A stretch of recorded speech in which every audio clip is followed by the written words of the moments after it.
Bienvenidos. Esto es Fuera de la Caja. Yo soy Macario Esquetino y le agradezco mucho que me acompañe en esta tercera emisión de la nueva temporada, Largo Aliento. En las dos anteriores hemos ido recordando esta hipótesis que yo le he planteado acerca de cómo evolucionan las religiones para permitir una mayor cooperación, o dicho mejor, una cooperación en grupos mayores de personas. Naturalmente, nuestro grupo con el que podemos establecer una relación de confianza no excede los 150 individuos. Logramos ir abriendo este número conforme fuimos construyendo una interpretación del mundo que nos permitía asociar la cooperación con otros, la confianza que podemos tener en otros, en algo externo.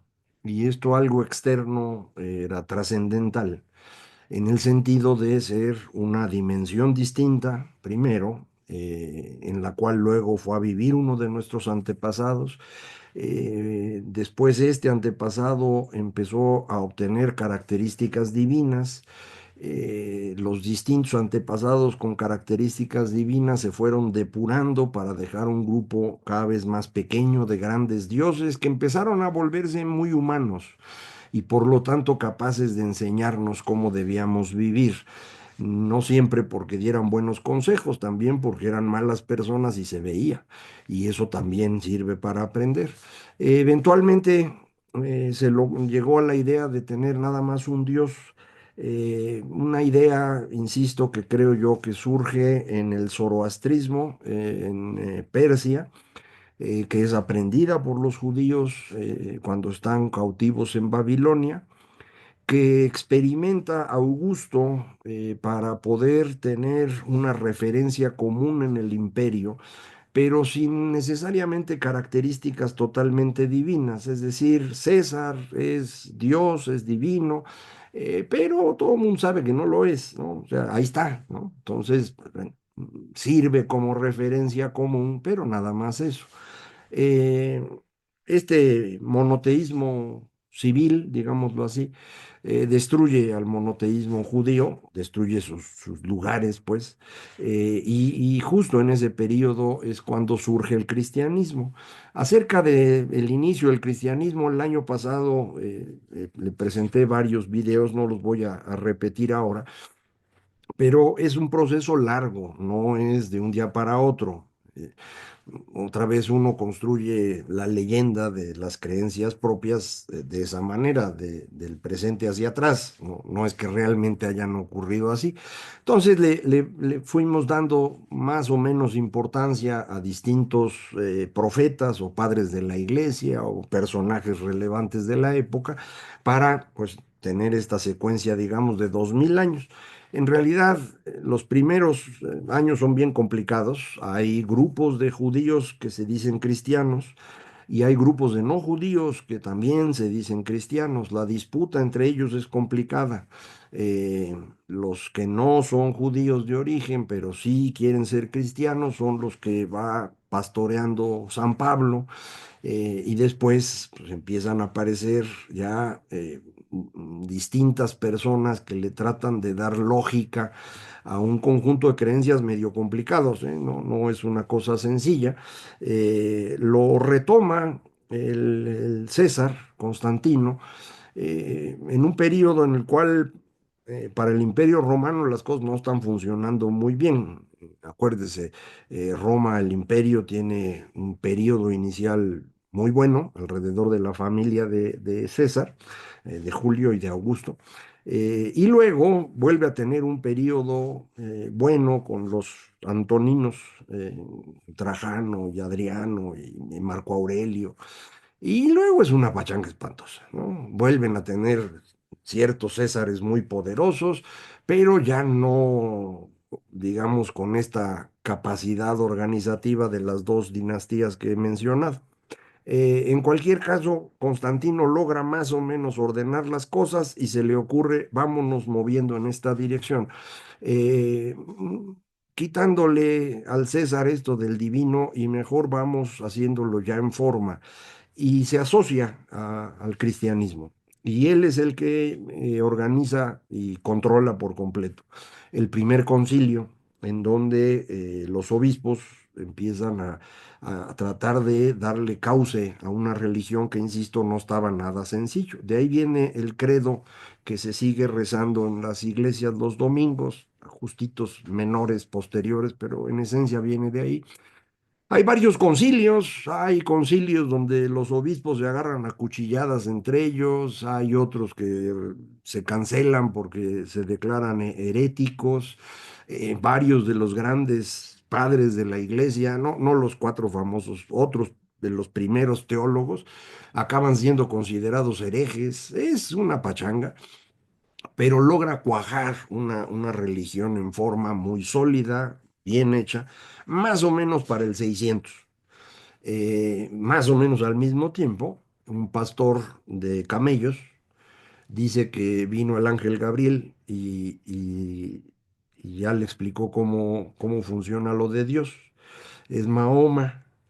Mahoma, me parece a mí, toma mucho de las religiones del rumbo donde él andaba, que tenían muchos parecidos con los judíos, por cierto, y convierte a ese Dios que no tiene imagen en el único Dios. Entonces tenemos ya las tres monoteísmos.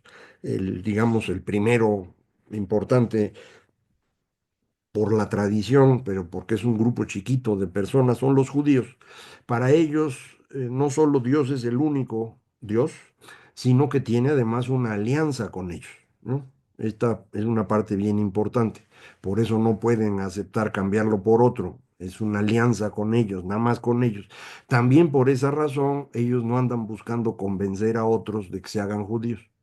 En cambio, los cristianos y los musulmanes van a andar buscando cómo convertir a los demás, porque el único Dios es el que yo traigo, y si no estás con ese Dios, te vas a ir al infierno, güey. Entonces te voy a salvar la vida, bueno, la vida eterna, y te voy a jalar con mi Dios. Y los dos hacen lo mismo. Eh, el éxito del islamismo al inicio es una cosa espectacular, o sea, en 620 es la égira, como le llaman, el movimiento de Mahoma alrededor del cual inicia el Islam, y 100 años después ya tienen la península ibérica completa, o casi completa, todo el norte de África, ya se empezaron a mover hacia Oriente, ya tienen buen cacho de Persia, y después van a tener la India, en la mitad de la India en 100 años. Es una cosa espectacular. Y es un imperio. Es un imperio alrededor de un solo Dios que dice esto es lo que tienen que hacer y el que no lo hace le cortamos la cabeza. Pues eran bien malas gentes también, ¿no? Ahora hay muchísimos estudiantes posmodernistas que dicen es que Occidente abusó de los demás. A ver, güey, estos también. Y todo el mundo ha hecho eso. Los únicos, creo que hemos construido un intento de explicación de por qué lo estamos haciendo, somos los occidentales. Y las primeras explicaciones son profundamente racistas, ¿no? El periodo de la ilustración en adelante se nos ocurren, voy a decir senos porque somos occidentales, pero es a los europeos, ¿qué se les ocurre explicaciones bien científicas de por qué los blancos son mejores que los que son de otro color y cosas así? Es una cosa espantosa. Pero bueno, en el otro lado estaba igual, ¿eh? Es decir, si usted era musulmán, usted era superior a los demás. Entonces, no utilicemos estas cosas para decir que una cultura es preferible a la otra y que Occidente es culpable. Eso no está bien. Mejor tratemos de entender el proceso. La construcción de este monoteísmo ahora ya trascendental, en donde los cristianos tienen su Dios, es el único que existe, pues hay que imponerlo a todos los demás. El asunto es que esto ya es diferente a como con el César, ¿se acuerdan? Con el César, cada lugar podía mantener sus creencias y le sumaba al Dios. Ahora es, pon el Dios y quita tus creencias. Y eso no está nada sencillo porque a la gente no le gusta. Entonces lo que ocurre es que el cristianismo empieza a convertirse en una religión bien curiosa, en donde sí tienes un solo Dios, pero tienes hartas vírgenes y montones de santos. ¿Quiénes son esos? Pues los que antes eran el diosecito local o el gran dios, y que hay que dejarlo porque si tú lo quitas, esa gente no va a creer en ti y no vas a tener autoridad legítima sobre ellos. Entonces se construye una cosa, los expertos le llaman enoteísmo con H, donde hay un gran dios y luego otro montoncito de personajes que pueden ser dioses o no. Para el cristianismo no son dioses, ¿eh? La Virgen no es un dios y los santos menos, pero para la gente que es cristiana, en muchas ocasiones estos personajes son más importantes que Cristo. Yo no tengo la culpa, así es. Aquí en México hasta lo dicen, ¿no? Pues yo más que cristiano soy guadalupano. Pues sí, hombre, eso lo que muestra es que el monoteísmo no es nada sencillo de imponer. No soy experto en cómo funcionó el Islam, pero aparentemente ahí sí destruyen por completo todas otras creencias para imponer únicamente la de el Dios, que además no tiene imagen, y que tiene en sus escritos una verdad absoluta inmutable.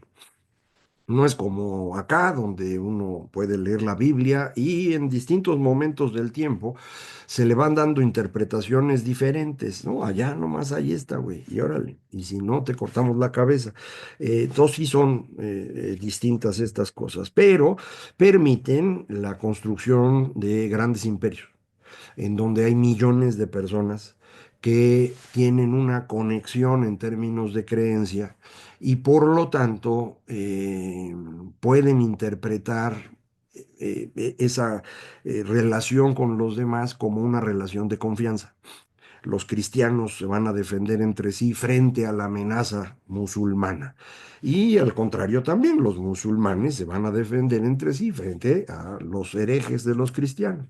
Bueno, esto es lo que permite crear estas grandes imperios, como le digo, que por ejemplo en el caso de Europa y también del Islam, no logran tener ciudades tan grandes como lo fue Roma, pero en términos del tamaño de toda la cristiandad o todo el Islam, sí está uno hablando de cosas parecidas a lo que había sido Roma, 15, 20, 30 millones de personas que creen más o menos lo mismo y por lo tanto son más o menos confiables.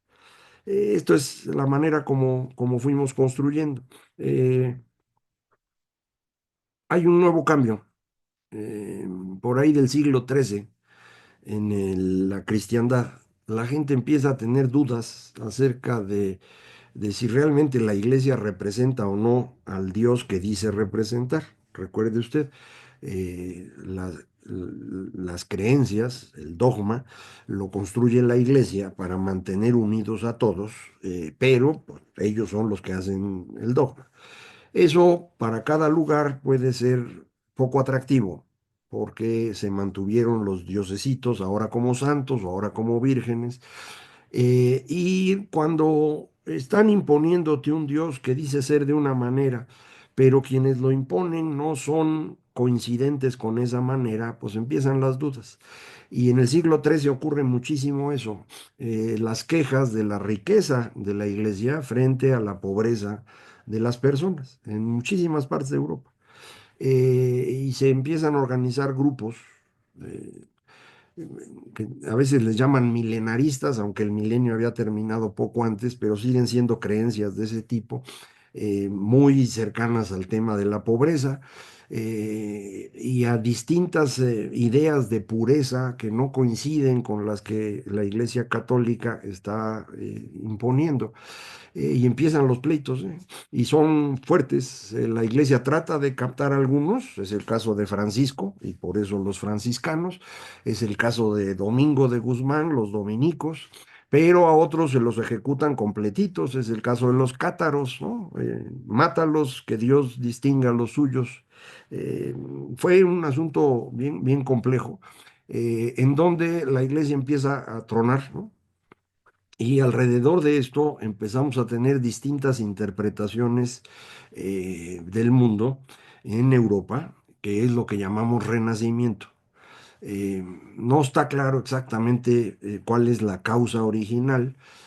coincide este fenómeno que le comento de los grupos milenaristas y pobristas, pero también coincide pues la llegada de los textos de Aristóteles y de Platón que no se conocían.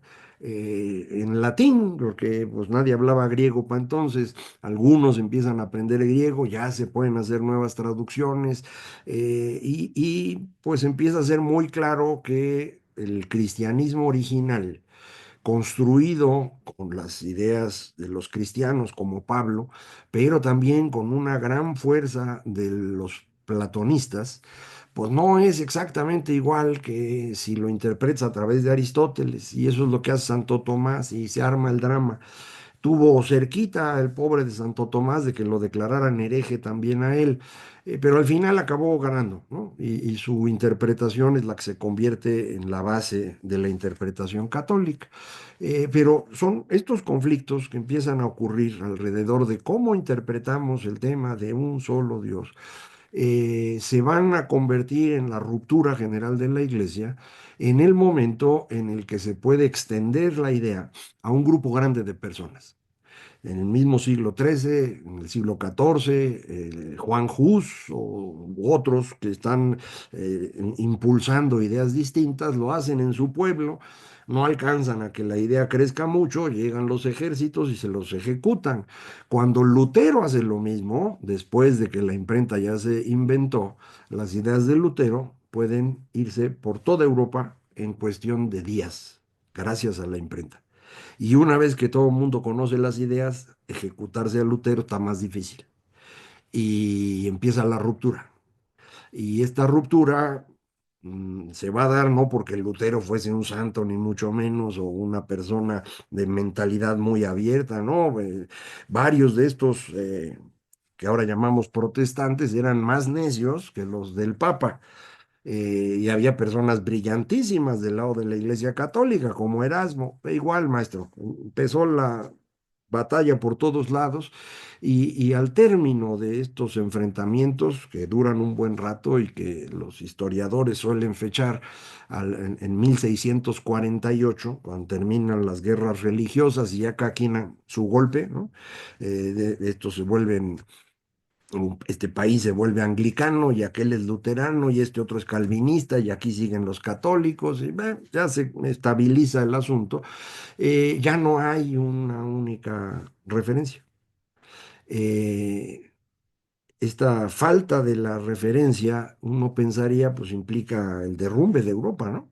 Si se construyó alrededor de un solo Dios y eso le daba unidad a todo el espacio de la cristiandad, al desaparecer esa gran referencia, pues debería venirse abajo todo, ¿no? Y no, no solo no se vino abajo, empieza el periodo en el cual Europa se convierte en el continente más exitoso. Un continente chafita, chiquititito, ahí en un lugar frío donde no había nada, que por muchos siglos no había servido para nada, de pronto se vuelve lo más importante del mundo. ¿Qué fue lo que cambió en las ideas que permitió esto? Pues eso, ya ve usted, lo tenemos que platicar la próxima semana.